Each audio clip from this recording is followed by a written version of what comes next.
Aspirant, welcome back to another lecture और lecture 2 of Pakistan Affairs.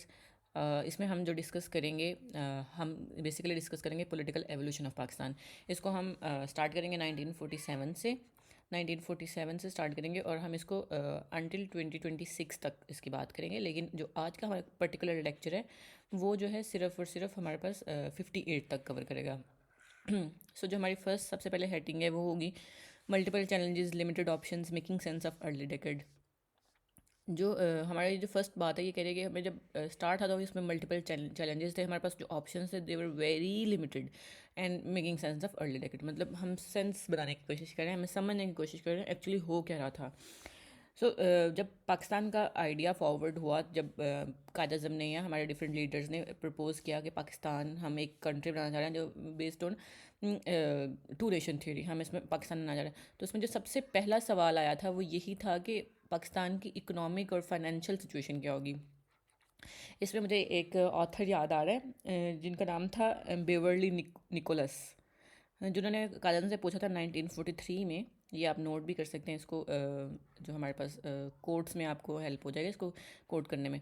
उन्होंने कहा था कि आप बताएं कि 1943 में पूछा था कि आप बताएं कि मुस्लिम्स जो हैं वो पाकिस्तान में रिच होंगे या पुअर होंगे, मतलब वहाँ के लोगों की इकोनॉमिक सिचुएशन, फाइनेंशियल सिचुएशन क्या होगी. कायद आज़म ने रिस्पॉन्ड किया था कि मुस्लिम जो हैं एक टफ़ किस्म के लोग हैं. वो जो है अगर उनको पाकिस्तान में रहने के लिए थोड़ा और टफ़र होना पड़े तो वो कंप्लेन नहीं करेंगे. मैं आपको इसका एग्जैक्ट इंग्लिश वो बता देती हूँ. कायद आज़म ने कहा, Nicholas asked, are Muslims likely to be richer और poorer under Pakistan. Qaid Azam replied, the Muslims are tough people, lean and hardy. If Pakistan means that they will have to be a little tougher, they will not complain. Pakistan का जो idea था वो ये था कि हम इसमें जो इकोनॉमी को हम इग्नोर कर सकते हैं, हम ज़्यादा मेहनत कर लेंगे, लेकिन हमें अलग कंट्री चाहिए ही चाहिए. फिर ऐसा क्या हुआ कि हमारे जो आज तक हम स्टेबल नहीं हो सके, हमारे इंस्टीट्यूशन डेवलप नहीं हो सके, उसी को हम सेंस करने की कोशिश करें. कायद आज़म का एक और कोटेशन है, the Pakistani nation that I received is truncated, mutilated and mouth hidden. Pakistan ऐसा क्यों कायद आज़म ने कहा, जब वो कह रहे थे कि हम एक टफ़ नेशन है, तो बाद में वो कह रहे हैं कि हम उन्हें एक म्यूटिलेटेड, ट्रंकेटेड नेशन मिली है. वो ऐसा इसलिए कह रहे थे कि जो हमारी अभी के बहुत सारे चैलेंजेस हैं, lots of our challenges, recent challenges are embedded in our history. जो हमारा जब हमारे पास पाकिस्तान की डिवीजन की बात हो रही तो सबसे पहले हमारे पास जो उस टाइम जो कॉन्स्टिट्यूंट असेंबली डेवलप हुई थी, हमारे पास कोई ऐसा कॉन्स्टिट्यूशन नहीं था. एक असम्बली डेवलप की गई थी जिसका काम था कि वो पाकिस्तान के लिए कॉन्स्टिट्यूशन बनाएगी. इसका जो फर्स्ट सेशन था वो 11 अगस्त को हुआ 1947 को. 1947 को सिंध असम्बली में मोहम्मद अली जिन्ना जो थे वो फर्स्ट गवर्नर जनरल बने और उनको इलेक्ट किया गया as president of constituent assembly. उन्होंने उसको ट्रंकेटेड क्यों कहा, जब इतनी मुश्किलों से लिया तो ट्रंकेटेड क्यों कहा. इसका मसला ये था कि जब हमें बाउंड्रीज़ नहीं मिली, हमें प्रॉपर जो हमारी जो जो उन्होंने लास्ट मोमेंट पे जो चेंजेस किए थे 3 जून प्लान में, उसकी वजह से, बाउंड्रीज़ की वजह से, उसके साथ हमारे जो इकोनॉमिक एसेट्स थे वो फ्रीज़ हो गए. हमें इंडस्ट्री नहीं मिली, हमें हर वो चीज़ नहीं मिली जो हमें एक इक्वालिटी दे सकती थी इंडिया के साथ. इंस्टेड हमें एक टूटा फूटा मुल्क दिया गया. लेकिन कायद आज़म और पीपल ऑफ पाकिस्तान और Muslim League chose country over everything. ऐसा क्यों किया, क्योंकि उन्हें पता था कि इसके बाद अगर हम इस पर क्वेश्चन करेंगे या हम डिमांड्स बढ़ा देंगे या कहेंगे कि जब तक डिमांड्स पूरी नहीं होंगी तब तक डिमार्केशन नहीं होगी, तो हो सकता है कि हमारे पास ये चांस भी छिन जाए कि हमारे पास एक अलग कंट्री हो. तो इसीलिए कह रहे हैं कि lots of recent challenges are embedded in its history. Jinnah ने स्पीच दी 11 अगस्त को जब फर्स्ट सेशन हुआ कॉन्स्टिट्यूंट असम्बली की. ये कॉन्स्टिट्यूशन असम्बली नहीं है, this is constituent assembly. He delivered his famous address to constituent assembly on August 11 1947 where he talked about religious freedom and separation of religion from state. इसमें जब आप इकबाल और कायद आज़म की आइडियोलॉजी को पढ़ेंगे, इसमें आप देखेंगे कि इकबाल जो थे वो एक इस्लामिक स्टेट बनाना चाह रहे थे जिसमें इस्लाम के असूलों को या उसकी मॉरल वैल्यूज़ को फॉलो किया जाए, जबकि कायद आज़म एक मुस्लिम स्टेट बनाना चाह रहे थे जिसमें उन्होंने सेपरेशन ऑफ रिलीजन और फ्रीडम ऑफ स्टेट की, रिलीजन की बात की है.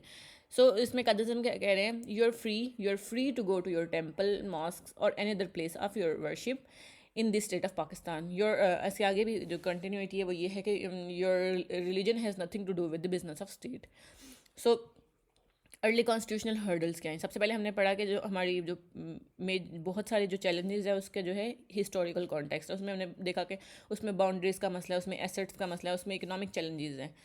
उसके बाद जो सेकंड प्रॉब्लम थी वो कॉन्स्टिट्यूशनल हर्डल्स थी। पाकिस्तान बन तो गया 1947 में, लेकिन इसके पास कोई कॉन्स्टिट्यूशन नहीं था, ये ऑल इंडिया कॉन्स्टिट्यूशन एक्ट को ही फॉलो करा था।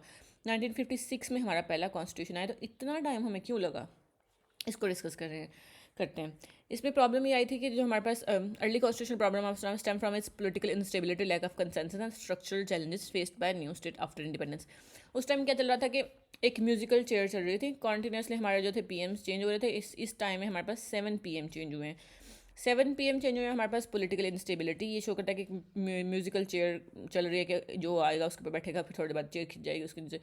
उसके बाद कंसेंसस नहीं था। कंसेंसस नहीं था, ये मैं क्यों कह रही हूँ कि जब हम कॉन्स्टिट्यूशनल डेवलपमेंट पढ़ेंगे इसमें देखेंगे कि पहले कॉन्स्टिट्यूंट असेंबली बनाए, सबसे पहले ऑब्जेक्टिव रेजोल्यूशन आई, ऑब्जेक्टिव रेजोल्यूशन के बाद कॉन्स्टिट्यूंट असेंबली बनी, कॉन्स्टिट्यूंट असेंबली के बाद उन्होंने एक वो फ्रेमवर्क ड्राफ्ट बनाया, उसका सेकंड ड्राफ्ट बना, उस पर रिव्यू कमेटी बनी। एक बहुत लंबा प्रोसेस चला, उसमें बोगरा फार्मूला आया, मल्टीपल हर PM ने अपनी कोशिश की, लेकिन फिर भी हम नहीं बना सके, और कुछ हमारे स्ट्रक्चरल चैलेंजेस भी थे।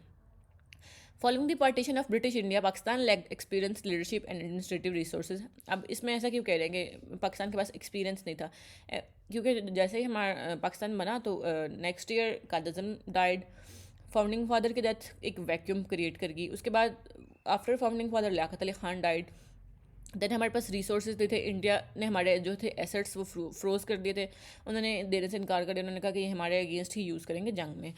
उसकी वजह से हमारी इंस्टीट्यूशन बिल्डिंग नहीं हुई, और उसके बाद मैंने आपको पहले बता दिया death of Mohammad Ali Jinnah, assassination of Liaquat Ali Khan, created political allowing bureaucrat and military to gain influence.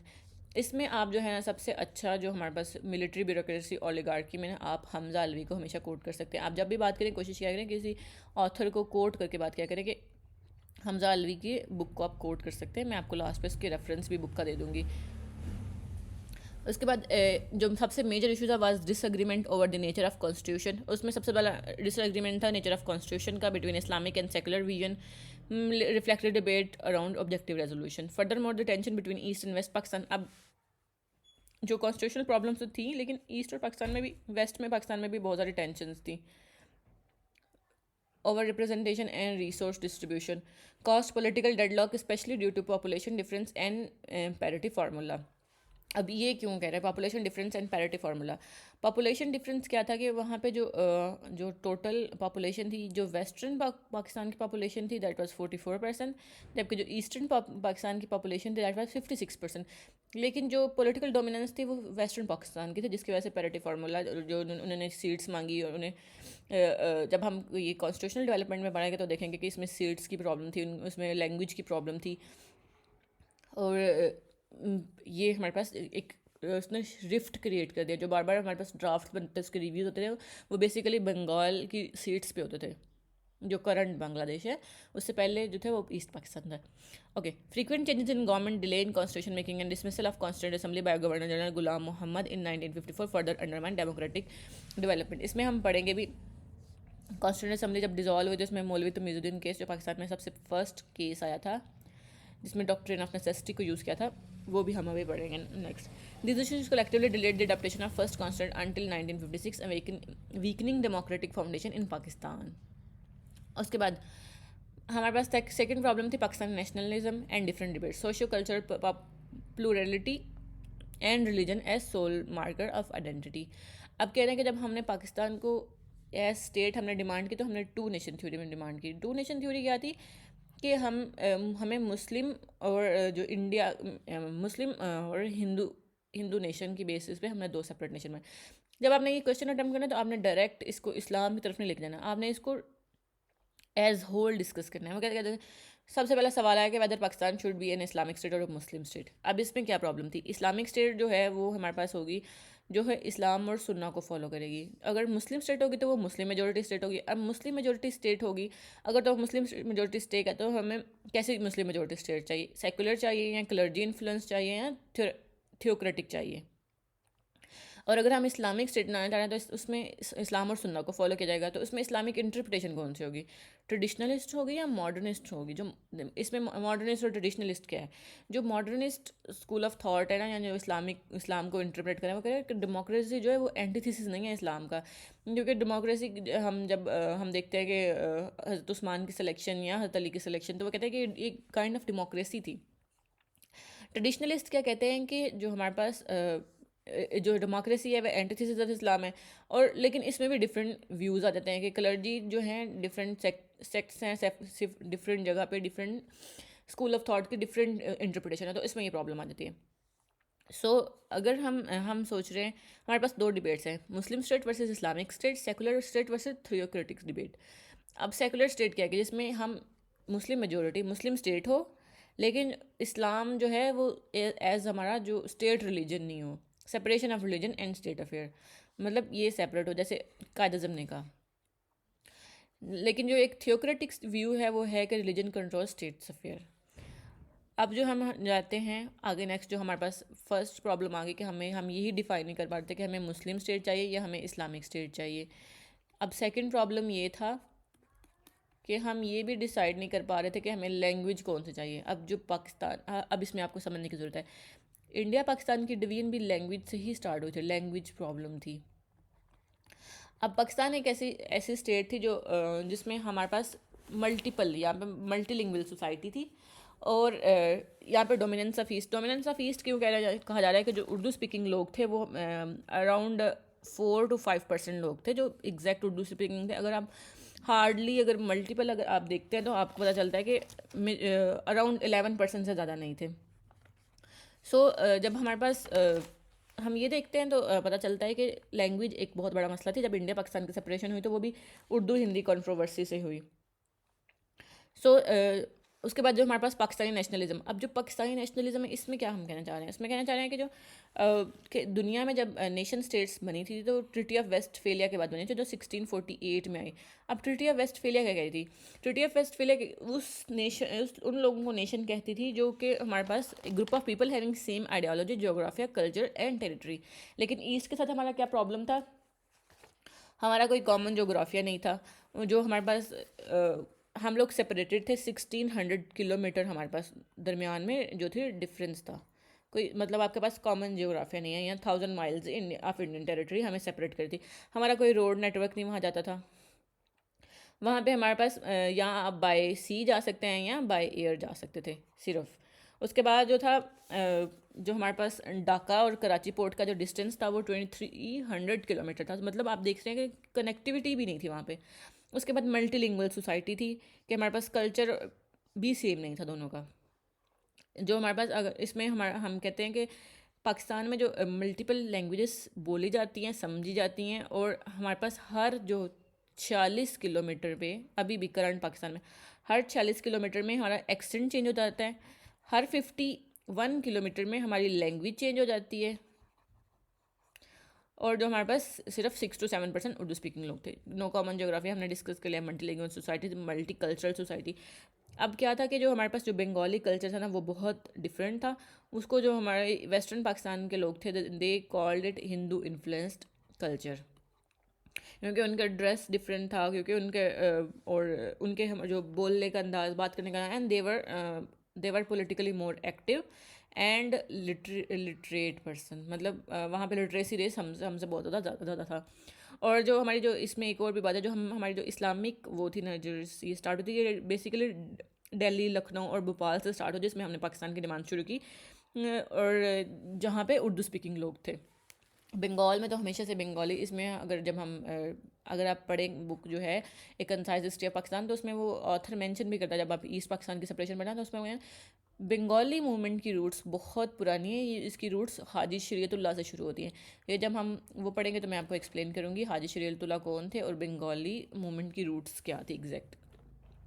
उसके बाद जो हमारे पास प्रॉब्लम आई वो migration and settlement of refugees. अब जो हमने देखा कि रिचर्ड साइमन जो है अपनी 1950 the population of Pakistan increase by 100,000 people.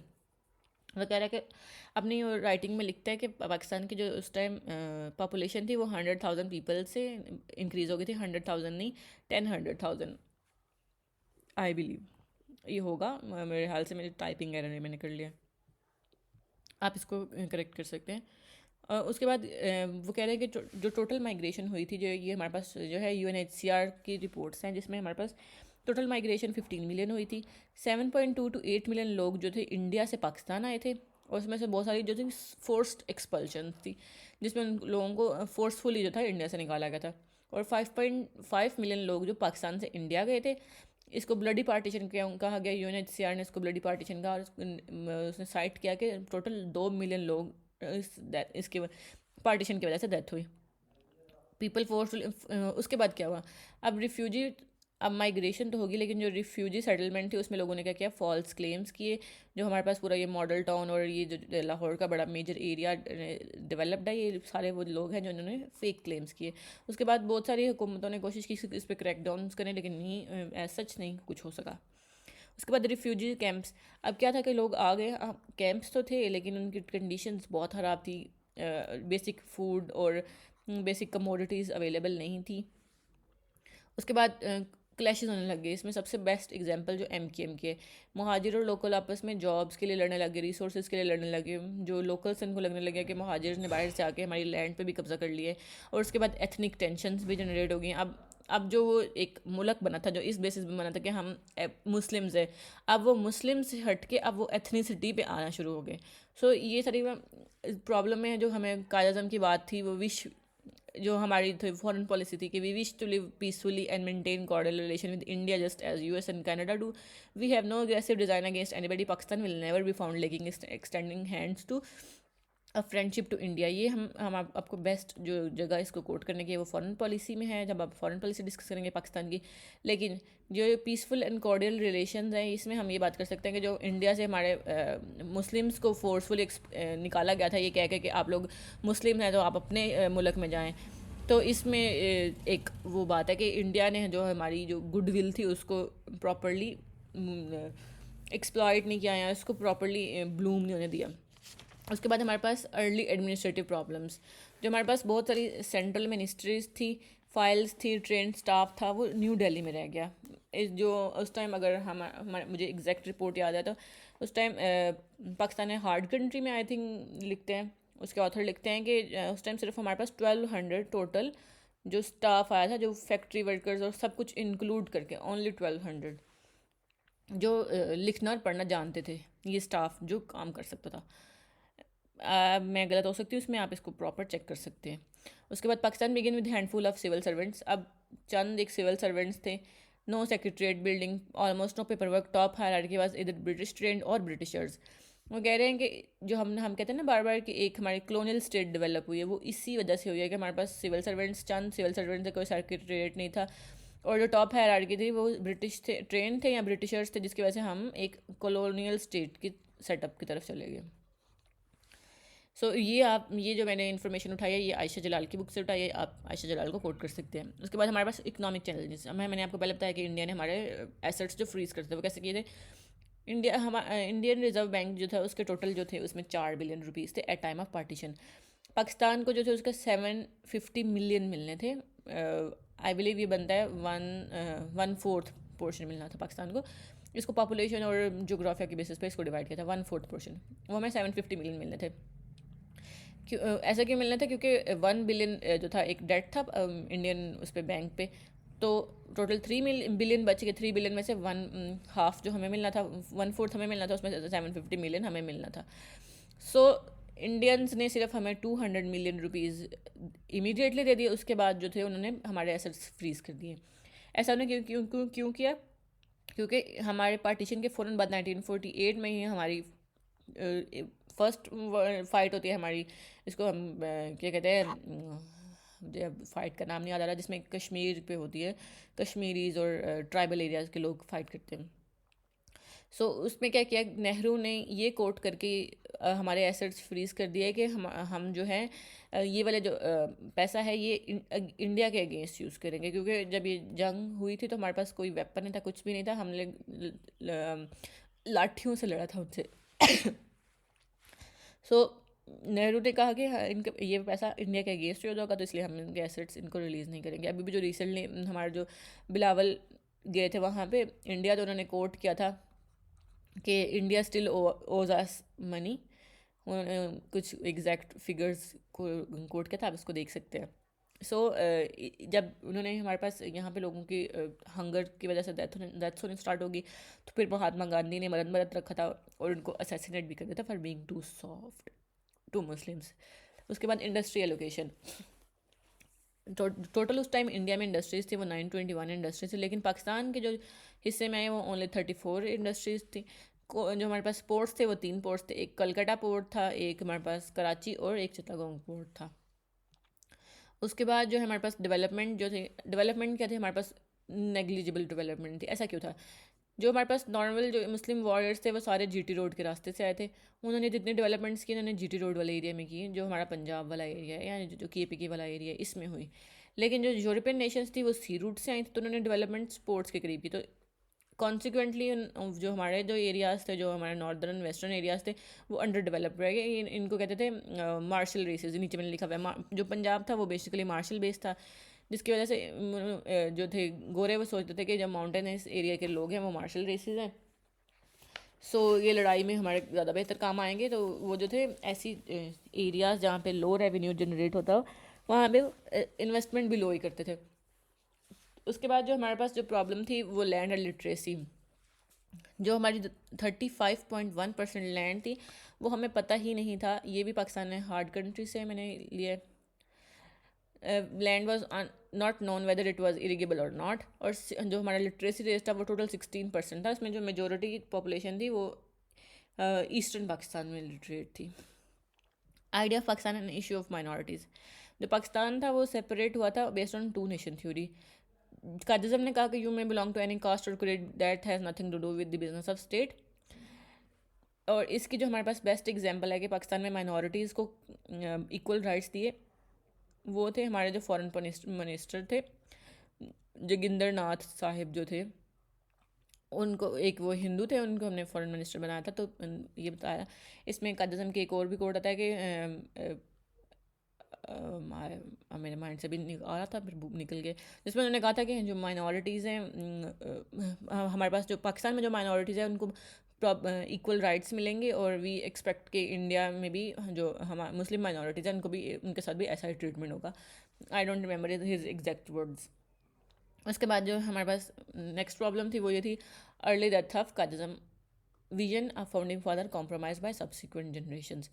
अब जो थे कादिज़म जो थे एक यूनिफाइंग अथॉरिटी थे, जिसकी वजह से एक पाकिस्तान को एक यूनाइटेड कंट्री या एक यूनाइटेड नेशन की तरह देखा जाता था। लेकिन जैसे उनकी डेथ हुई वो सिंबल ऑफ यूनिटी थे। आफ्टर हिज डेथ जो थे पाकिस्तान जो था रीजनल एथनिक और लिंग्विस्टिक डिवीजन्स में जो थी वो इंटेंसिफाई होगी। आपने देखा कि अयूब वर्सेस फातिमा जना भी चलता रहा, क्योंकि फातिमा जना अपने भाई की विजन को फॉलो करना चाह रही थी और अयूब खान के अपने एम्बिशंस थे। सो पॉलिटिकल वैक्यूम जो था हमारे पास, ये जो है आपका अकील शाह का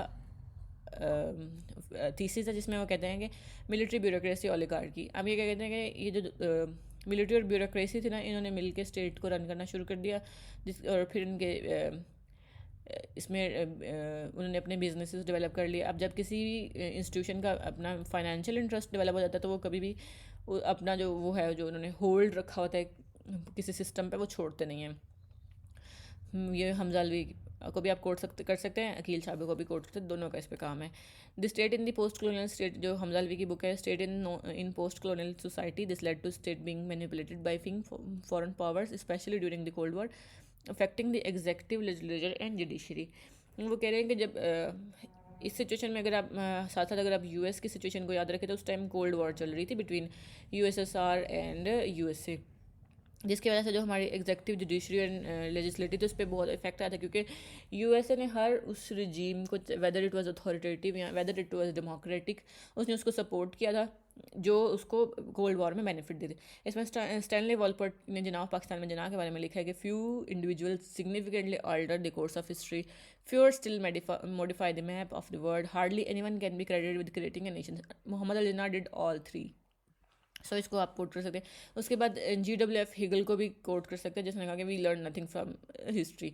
वैसा क्यों कह रहे हैं? वो कह रहे हैं कि हमारा हमारा हमने क्या किया, जैसे ही हमारी 1948 में जंग हुई तो पहले जो एक खौफ था जंग का, इंडियन एग्रेशन का, वो चंद लोगों के दिलों में था, इंडियन एग्रेशन का खौफ।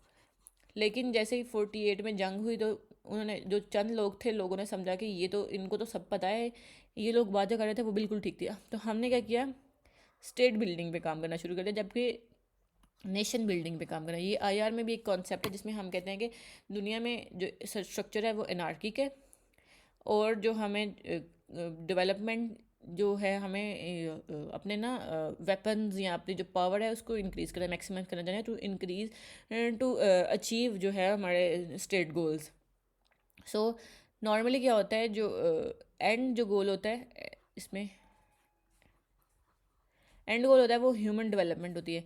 लेकिन जो हमने क्या किया कि ह्यूमंस को मीन्स बना लिए और एंड गोल जो है स्टेट डेवलपमेंट कर लिए, तो जिसकी वजह से हम, जो हमारे प्रॉब्लम स्टार्ट होते हैं, हम इसको कहते हैं state building instead of nation building at greater cost. जो हमारा इसमें उन्होंने बताया कि जो उस टाइम बजट था वो 65 बजट, जो हमारा बजट था वो मिलिट्री को स्पेंडिंग में यूज़ हुआ, क्योंकि उस टाइम वॉर भी थी, सिचुएशन भी ऐसी थी, हमारे पास और ऑप्शन नहीं था।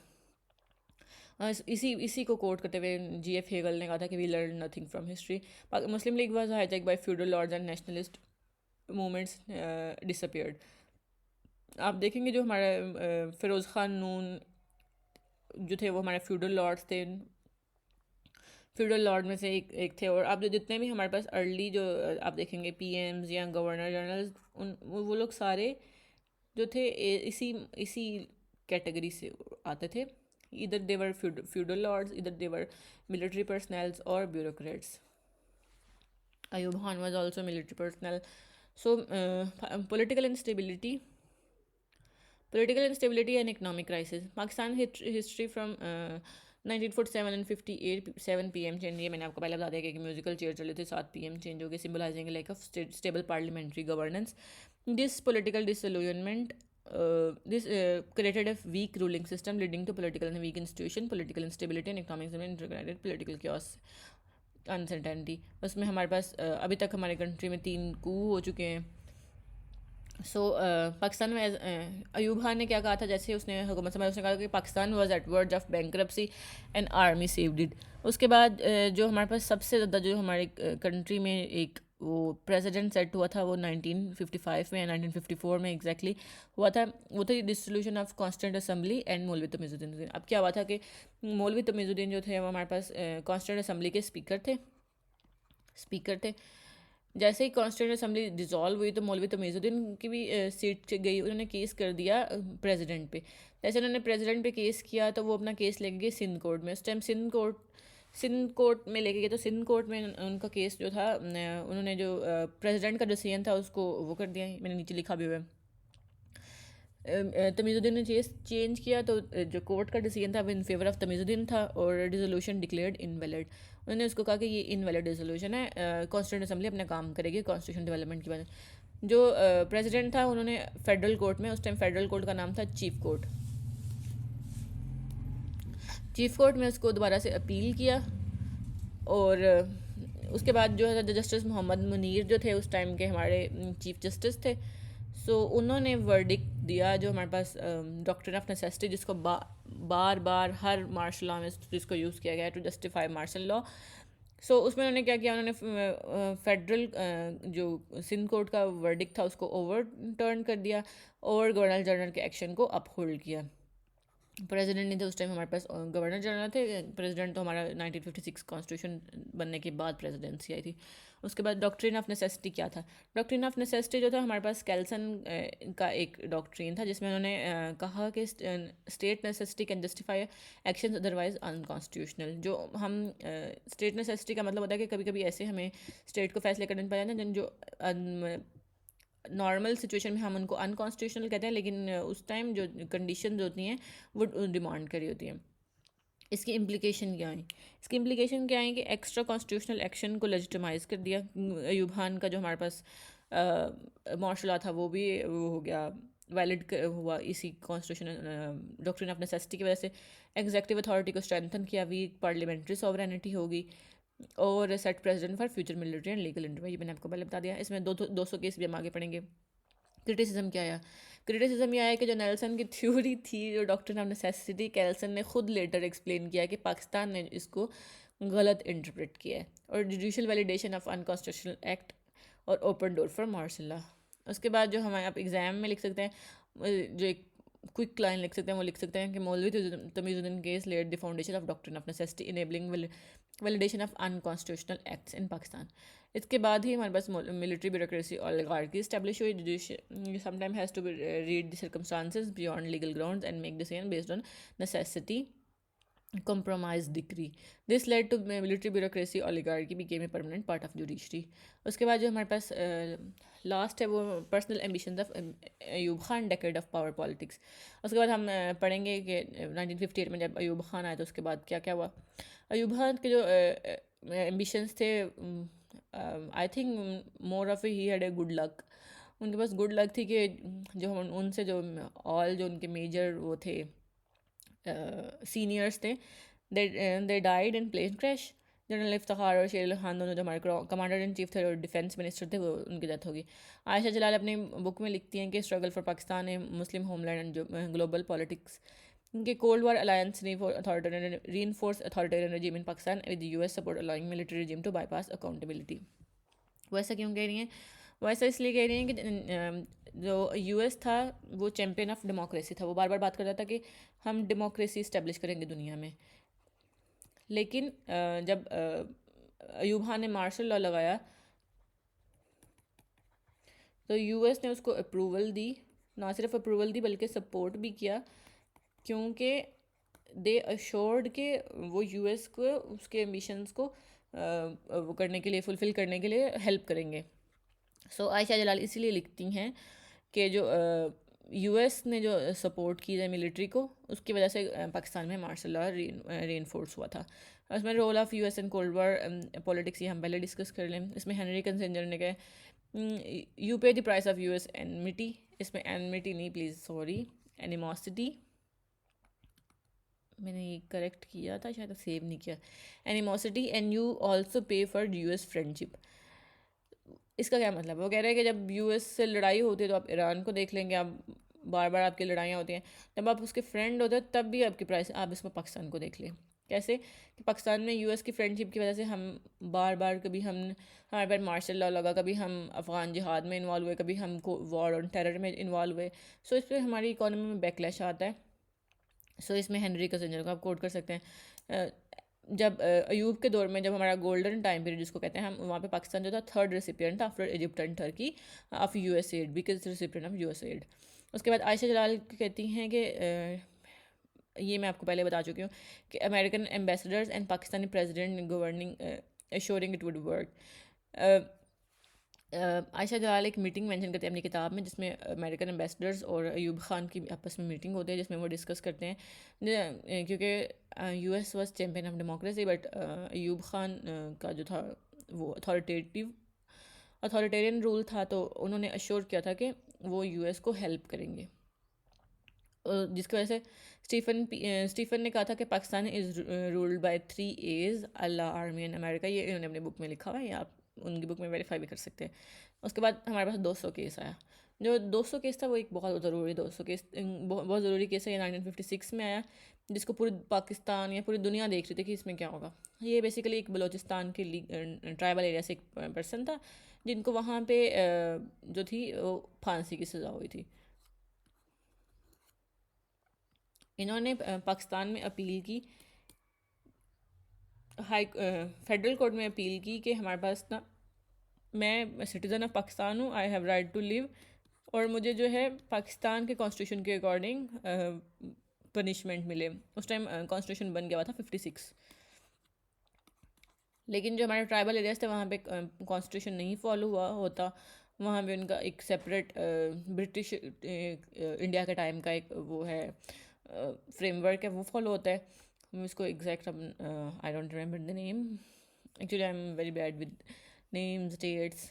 सो ये जब हम कॉन्स्टिट्यूशन डेवलपमेंट पढ़ेंगे तो उसमें पढ़ेंगे।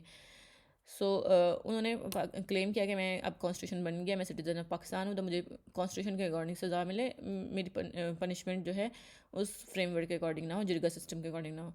लेकिन उसमें भी डॉक्ट्रिन ऑफ नेसेसिटी अप्लाई हुआ, और जो था ट्राइबल एरिया था उनको, उनके लिए जो उनका वो था फ्रेमवर्क था उसको अपहोल्ड किया गया। इसको ऐसा क्यों किया गया कि ताकि अगर इसमें कॉन्स्टिट्यूशन फॉलो होता तो फिर जो अयूब ख़ान का हमारे पास मार्शल लॉ था वो इनवैलिड हो जाता, और उसको वो हमारे पास ट्रीज़न के उसमें आ जाता। तो जुडिशरी के बारे में ये इसलिए कहा जाता है कि जुडिशरी ने बारहा हेल्प किए in terms of upholding martial law, or in terms of helping them through different means. So अगर हम इस बात को पूरा कंक्लूड करें तो जो हमारी प्रॉब्लम्स हैं जो हमने अर्ली डेकेड्स में फेस की, वो कौन कौन सी थी? हमारे पास जो अर्ली डेकेड में फेस करने वाली प्रॉब्लम्स, जो सबसे पहली प्रॉब्लम थी वो डेथ ऑफ फाउंडिंग फादर थी। बल्कि उससे भी पहले हम अगर लिखें तो डिमार्केशन ऑफ बाउंड्रीज प्रॉब्लम थी। डिमार्केशन ऑफ बाउंड्रीज, हमारे प्रॉपर बाउंड्रीज नहीं मिली। उसके बाद हमारे पास डिवीजन ऑफ एसेट्स जो थी वो प्रॉपर नहीं हुई थी, और जो उन्होंने हमें जो थोड़ा बहुत प्रॉमिस किया था कि वो देंगे वो भी उन्होंने फ्रीज़ कर लिए। और जो है accession of Indian princely states, उन्होंने हमें जो थी हैदराबाद की स्टेट नहीं दी, लेकिन हमें उन्होंने इंडियन वो कश्मीर की स्टेट दी। ये जो है हम कश्मीर इशू में इसको डिटेल में पढ़ेंगे कि ये है क्या। उसके बाद वाटर डिस्प्यूट था, उन्होंने हमारी जो था इंडस वाटर वो कर दिया था, जैसे अभी उन्होंने हमारा पानी बंद कर दिया तभी उन्होंने ऐसे किया था। तो वाटर डिस्प्यूट भी था जिसकी वजह से पाकिस्तान में काफ़ी ज़्यादा ह्यूमैनिटेरियन क्राइसिस आ गए थे, पाकिस्तान में फूड शॉर्टेज हो गई थी। उसके बाद एडमिनिस्ट्रेटिव प्रॉब्लम के हमारे पास कोई सेक्रेटरीट नहीं था, लोग नहीं थे ट्रेन रजिस्टर्ड, रजिस्ट्रेशन और ऐसी चीज़ें नहीं थी बिल्कुल हमारे पास। उसके बाद रिफ्यूजी प्रॉब्लम था। उसके बाद हमारे पास चॉइस ऑफ कैपिटल भी एक इशू था कि उस टाइम अयूब खान ने कराची से इस्लामाबाद, क्योंकि हमारे पास कोई कैपिटल नहीं था तो हमने उस टाइम कराची को इस्टेब्लिश किया, later on it shifted from Karachi to Islamabad. Then हमारे पास जो थी लिंग्विस्टिक प्रॉब्लम्स थी। देन हमारे पास जो थी जो थे एथनिक टेंशन स्टार्ट हो गई, MQM वगैरह। उसके बाद जो डेथ ऑफ फाउंडिंग फादर जो हमने डिस्कस किया कि इलामा इकबाल के जाने से हमारे पास एक वो जनरेट हुआ, वैक्यूम जनरेट हुआ। So I think thank you so much for today, आज के लिए इतना ही। सो कल मुलाकात होती है with a new lecture and I don't know what. So अल्लाह हाफिज़, टेक केयर।